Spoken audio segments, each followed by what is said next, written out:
वारकरी एकादशी करतात सगळे. आता म्हणणं आहे तुकोबरायचं सोमवार एकादशी न करती कोण होईल ते याची गती. आता तुम्ही मी जे एकादशी करतोय हे सगळ्यात चुकीचे आहेत. आता आपलं चाललंय आंधळ दळीत आहे कुत्र पीठ घालते. उद्या एकादशी बरं का भरपूर जेव. एकादशीच्या दिवशी दिवसभर डबडं घेऊन पडत होता एवढा रातचा जेव. एकादश नाही घडली आज जेवलाच नाही. काय ए आपला नियम काय उद्या एकादशी ना बायको सुद्धा म्हणते चतकोर चपाती घ्या उद्या तुम्हाला एकादशी. हल्लीच तेवढी एखाद्या दिवशी शेंगदाणे खा थोडे शेंगदाणे खा. आज तुम्हाला उपाशी आरगाली पडली शेंगदाणे.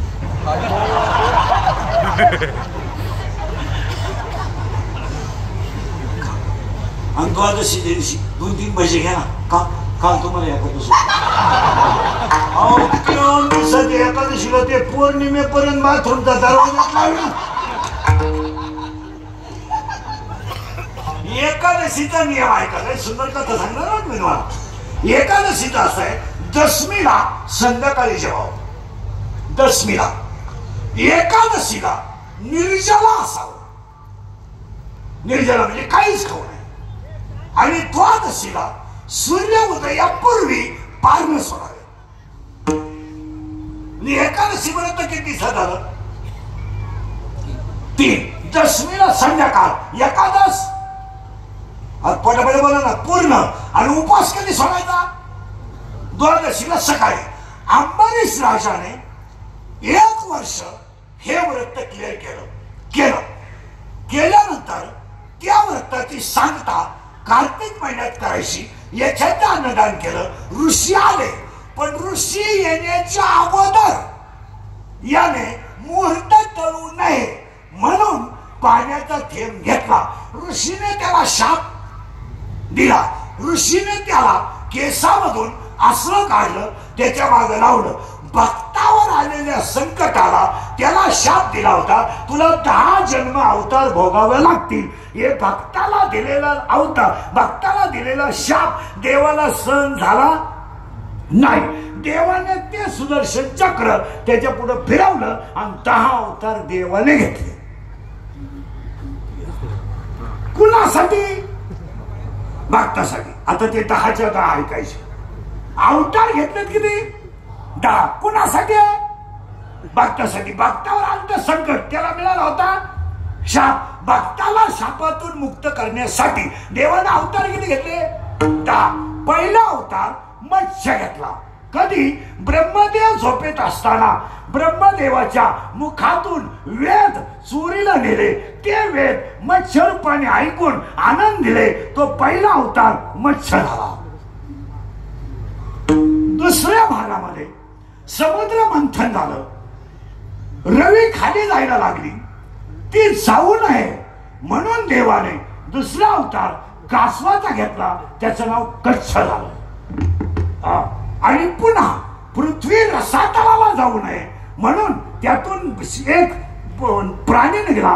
तो वराह होता आणि तो वराह हत्तीसारखा झाला. तो डोंगर झाला. हा वराह अवतार झाला. मत्स्य कुर्म वराह आणि चौथा अवतार खांबावर लात मारल्यामुळं नरसिंह झाला.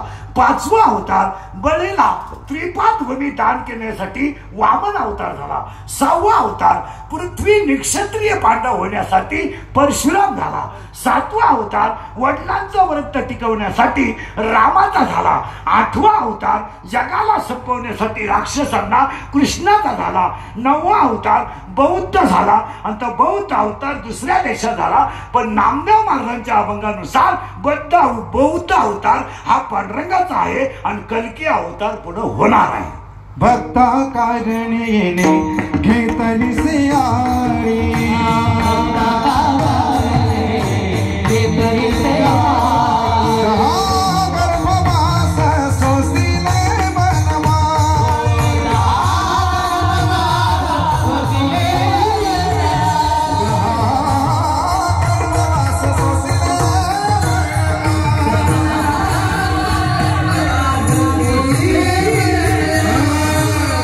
हृदयी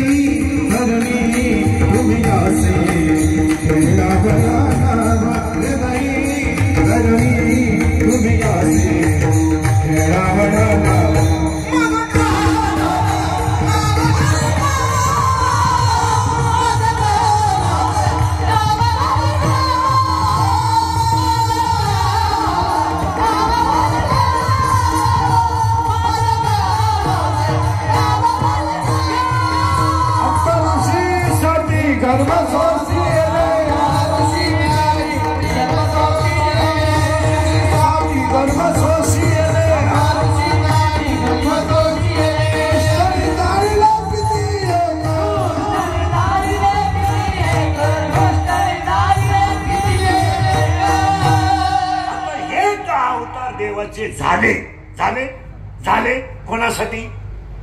मग तुकाराम महाराजांना विचारलं हे 10 अवतार कुणासाठी झाले? आम्हासाठी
अवतार, आम्हासाठी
भक्तासाठी देवाने किती अवतार घेतले? हे बऱ्या किती घेतले? 10 अवतार झाले. मत्स्यकुर्म राम परशुराम सगळं झालं, ते 10 अवतार झाले. आता हे अवतार घेतल्यावर देव काय काम करतो? आता बरेच बावळाटांचं काय म्हणणं आहे, काय देव काय करतो? देव जे तुला करीत नाही ते करतो. देव काय करतो? काय करतो? काही बावळा हे नाही चालत. हे देव काय करेल? काही तो डायरेक्ट म्हणतात देवाने मला अशी बाई दिली. देव पाहिला आला.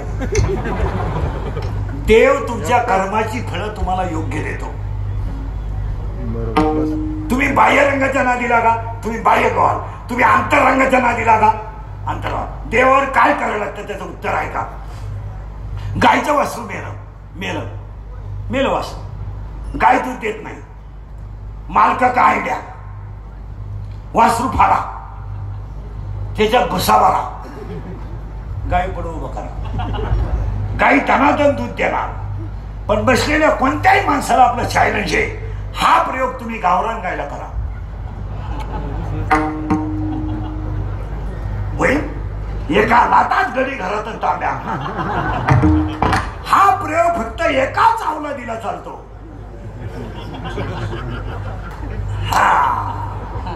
जर्सी आता ऐका. ओवी अशी आहे, सत्याचा भोकसा काढला आत तृण वटा भरला. बस गायचं वासरू मेलं, त्याच्यात भुसा भरला आणि गायनं दूध दिलं. म्हणजे ते वासरू खरं नाही तरी काय. मग ह्या जगात काहीच खरं नाही तरी आपण गुंतलोय. काही पोरं म्हणतात ती पोरगी माझ्यावर प्रेम करते. तुझ्या मेंदूत पाणी झालं. मेंदूत ती प्रेम बिम काय करीत नाही. ती फक्त तुझं एटीएम मोकळं करते. हे प्रेम, जिव्हाळा, आत्मीयता, निष्ठा, समाजसेवा ही सगळी भामटी शब्द आहे. हे प्रेम, जिव्हाळा. आता गायचं वासरू ओरिजिनल जर असेल तर ते गायचं वासरू गायीला पेत असताना जर बाजूला करायचं ठरलं तर ते लवकर होत नाही. का? ते वासरू गायीशी अनन्य झालंय. अनन्य वासरू जसं गायीशी अनन्य झालंय तसं भक्त देवाशी अनन्य झाला की देव तसा अवतार घेतो. एकदम शेंबड पोरग, शेंबड प्युअर. कपचड्डी नाही, काय नाही, नाकात मेकडं, मोकार घाण, मागूनही भरेल पुढूनही वल्ल, मागूनही भरेल पुढूनही वल्ल, एकदम घाण. नागपुडीत मेकडं खातंय आणि रडत आहे. त्याची आई ती आई माझं छकुल, माझा स्वान्या, माया वाघाचं पिलू. वाघ उताना पडला येड्यावर, पिऊन पडला वाघ उताना पडला पिऊन. आई म्हणते हे ते माझ्या वाघाचं पिलू आहे. याचा अर्थ असा आहे पोरग किती खराब असू द्या, आई त्या मुलाशी अनन्य आहे म्हणून आईचं मुलावर प्रेम आहे. तसं फक्त वासरू गायीशी अनन्य आहे म्हणून गायीवर वासराचं प्रेम आहे. तुम्ही जर अनन्य झाला तर देव अवतार घेईल. नाही तर मग आपलं पागल काम आहे. बायको पाण्याला गेली, पोरगं रडायला लागलं. ग बस रडू नको, आई पाण्याला गेली. ग बस रडू नको, आई पाण्याला गेली. ग बस रडू नको, आई पाण्याला गेली. ते काट म्हणलं दूध दे, कुठून देऊ. त्यामुळे ती बाई आली. ग बस रडू नको, आई आली. ग बस रडू नको, आई आली. ग बस रडू नको, आपली आई आली. तो म्हणला माझी एकटीची आली, तू मेली. मग ते जसं संसारातलं प्रेम आहे तसं भक्त जर अनन्य असेल तर देव त्याच्यासाठी अवतार घेतो, आम्हासाठी अवतार. तशी पहिला भागला घेतो पण करतो काय. उत्तर गजेंद्राचं नकराचं भरपूर दिवस युद्ध चाललं आणि पाया पडून सांगतो तुमचा खिसा गरम आहे त्यावर जग तुमच्या माग आहे. तुमचा खिसा रिकामा झाला, तुमचा कार्यक्रम यशस्वी झाला. जन हे सुखाचा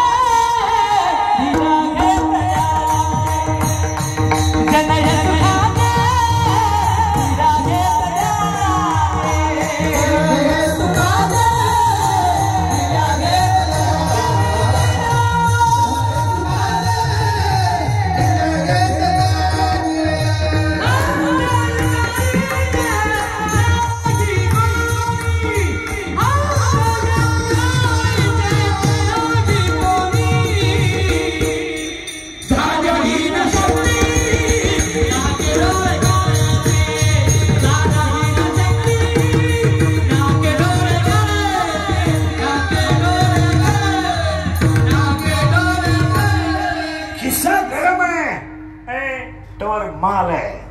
एक वाक्य सांगा, आपलं शरीर चांगलं आहे त्यावर जग आपलं आहे. आता हे आमचं मशीन थोडं बरं आहे अजून, बरं म्हणजे आता धक्क्याला लागलंय, म्हणजे निघालंय आता ते हळूहळू आमर धामक थकलंय. माझं मशीन चांगलं आहे म्हणून तुम्ही माझे कीर्तन ऐकता.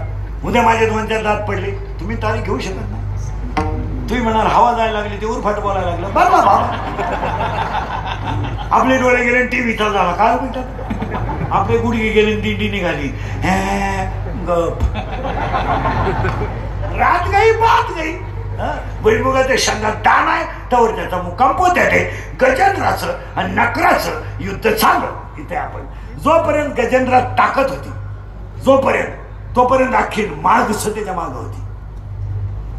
आम्ही आहे लग्नाला वऱ्हाड अख्खं जेवायला आहे. नवरी जाताना एकटीच गाडीत बसते, पण पूर्वी नवरी रडायची.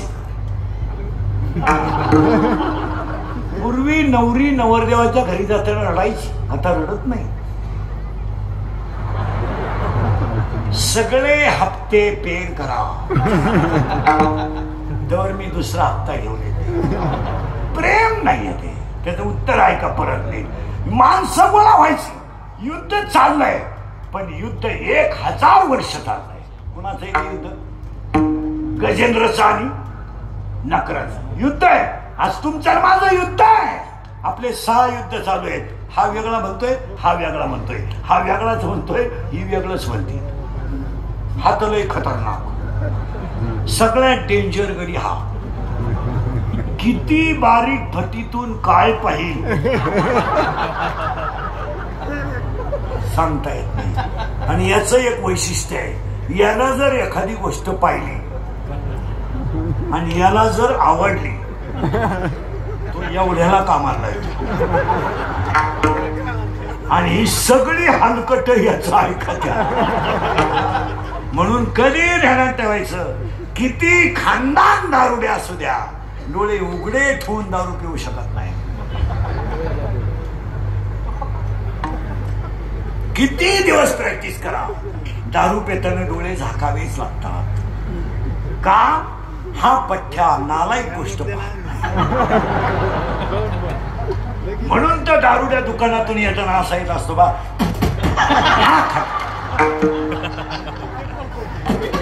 आणि मग त्याला फुट्याने ठेवले जातात. त्याला सायंटिफिक भाषेत चकना असे म्हणतात. याला सायंटिफिक भाषेत चकना असे म्हणतात. आणि मग ते खातात. तसं दिसत आणि ते तसं खातात. त्याला प्रमाणे प्रमाणे तसं यांचं युद्ध झालं. जवळ युद्ध चाललंय त्यावर सगळी लोक आहेत. युद्ध संपलं नाही, पण पर्याय नाही. युद्ध आटपत नाही, नक्र आवटत नाही, आणि गजेंद्र त्याच्यातून सुटत नाही. आणि मग सगळे लोक हातबल झाले का संपला विषय. अपघात झाल्या काय लोक गोळा होतात. कोण होता, कुठून आला, कसा पडला, फेल होता का, ड्रायव्हर होता का, उजवी बाजून होता का, डाव्या बाजून होता का. आणि पोलीस गाडी आली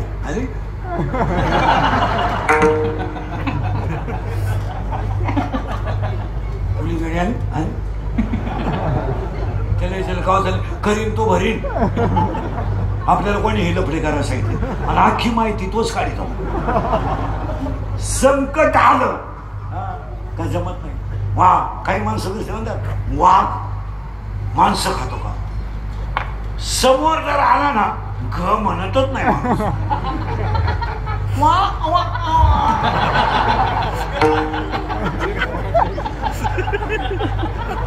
समोर जर वाघ आला माणूस घ शब्दच म्हणत नाही.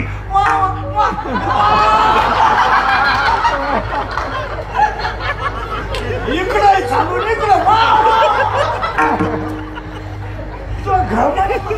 महाराजांची भाषा जन्मकारी घरच्या जो देखील नाही पंचाना जनबायको करेलच नाही ना. जनबायको ते काय तो बोलून देत नाही कोणा. बायको करू दे अशी नीट करून टाकी, गपची बस असंच म्हणायचा तो बाप. तो तर सासरवाडीला कांदे वाटणं करा गेला. तू काय हा या नाही का भाऊ, तू कापड दुकान पुढे प्लॅस्टिकची बाई पाहिली तरी माणसं उभी राहते. ती स्टॅच्यू असते ना प्लॅस्टिकचं तरी माणसाची पाहते. प्लॅस्टिकचे काय हत्या. इंद्रिय ताकद आहे तवर जग सत्य आहे. इंद्रिय थकले कार्यक्रम फायनल झालं. मग गजेंद्रामध्ये ताकद आहे, नकरामध्ये ताकद आहे म्हणून सगळी लोक त्या दोघांचं युद्ध पाहिला आहे. इथं आलो ना आपण. आता त्यांचं युद्ध एकमेकाला आवरत नाही. लोक तिथं थांबू शकत आणि मग शेवटी माणूस कोणाला हात मारतो. मग आता आपलं सुद्धा तसंच आहे. सगळं झालं का काय करू देवा, काय करू देवा, फाशी घे देवा, आता काय करू. मग तो देवाला हाक मारतो. गजेंद्राने देवाला हाक मारली, फुल वाहिलं, अन्यान्य झाला. गजेंद्रासाठी देव आला. दुसरं आला आला आला देव गजेंद्रासाठी हाक मारली पाहिजे. असं बरं नाही तर नाही देवा पुढे काही बाई. आपली लोक नाही दरिद्री. काय करू देवा, काय झालं, काय झालं, काय काय करू देवा.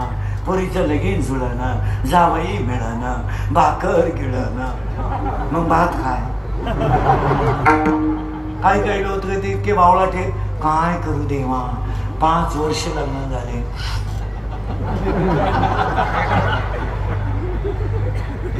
देव म्हणले बुटानं हाणू तुला, तुला बायको मॅच द्यायची.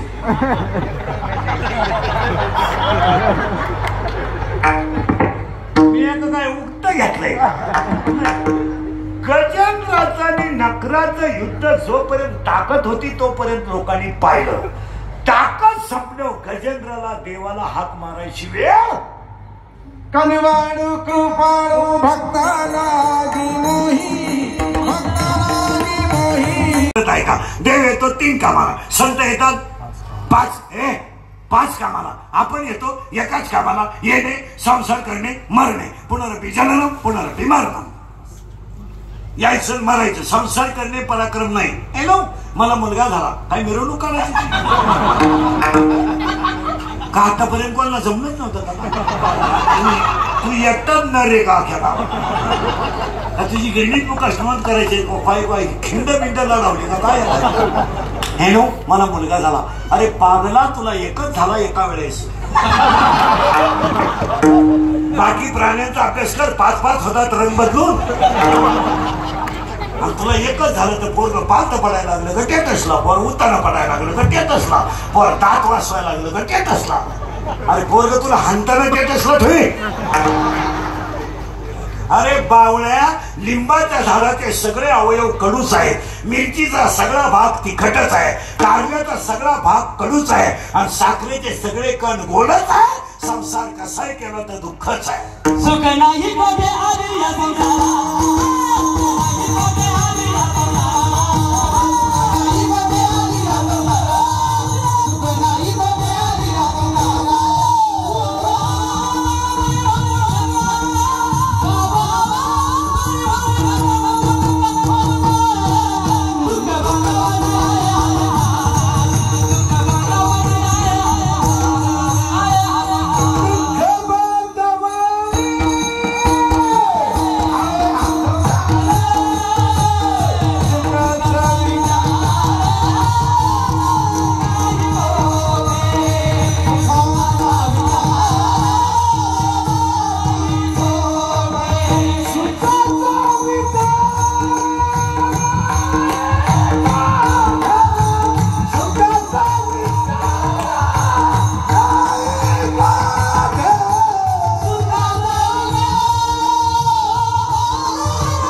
तरी तिसरे सकाळपासून. चला, देव येतो 3 कामाला, बसलो नाही का आपण. संत येतात 5 कामाला आणि आपण येतो ते तुमचं तुम्ही ठरवा.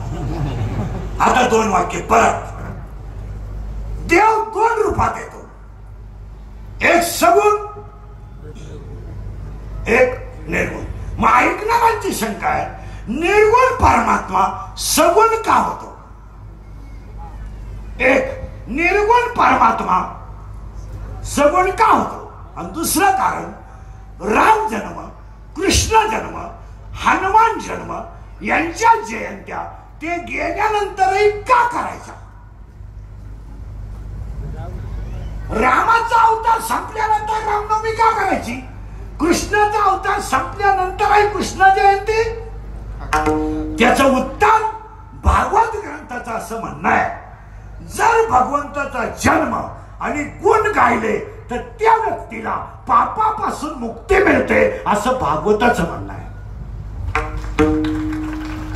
आणि त्याच वाक्याचं म्हणणं भगवंताचं स्वतः गीतेत असं म्हणणं आहे, जो देवाचे गुण गाईल, जो देवाची जन्मकथा गाईल आणि जो देवाच्या सगुण गुणाचं वर्णन करेल त्याचा उद्धार झाल्याशिवाय राहणार नाही. मग गीताही सांगते आणि भागवतही सांगते, म्हणून देवाचं चरित्र सांगावंच लागतं.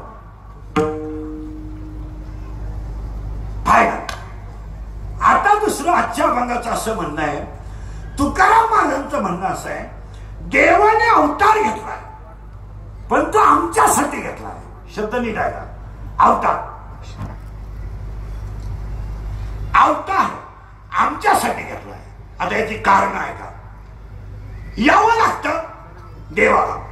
आले, अवतार घेतलाय पण देवाच्या अवताराची 2 रूपं झाली, सगुण, निर्गुण. कामं झाली 3, पण देवाचे अवतार अंशावतार, अंशांश, अंश, आवेश अवतार, कला अवतार, पूर्ण अवतार, परिपूर्णतम अवतार, असे 6 अवतार आहेत. अंशांश, आवेश, कला, अंश, पूर्ण, परिपूर्णतम. राम अवतार पूर्ण अवतार आणि कृष्ण अवतार परिपूर्णतम अवतार. थोडं जड जाईल. राम पूर्ण अवतार आणि कृष्ण परिपूर्ण. मग यांचे जे अवतार आहेत हे आले, आल्यानंतर कशाला आले त्याचं उत्तर आहे का? आता आम्हासाठी आले. याचा अर्थ भक्त संकटात असला की देव अवतार गेला. मग एकाने शब्द घेतली, देवाचे अवतार किती आहेत? आमच्याकडे अवतार आहे अनंत. अनंताला